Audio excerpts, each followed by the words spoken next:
Hey guys, welcome back to the channel. We're going to be putting on the heads today. Hey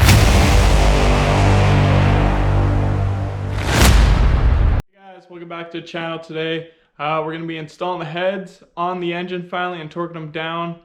You'll see that I'm going to be using copper coat. It's not that the engine was warped or the heads, it was just because I want to make sure that if there is anything wrong, that it'll seal it up. Like when I took the engine out of the running vehicle, there was no problems or anything. It's just an extra precaution. So let's get to it.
There you have it. We got all the ARPs all tightened up. They're all torqued up, and now it's time to work on the next thing. Probably on the next video, I'll probably put the intake on, probably put the rockers on and the push rods, probably start mocking up the front accessories. And yeah, so thanks for watching. See you next time.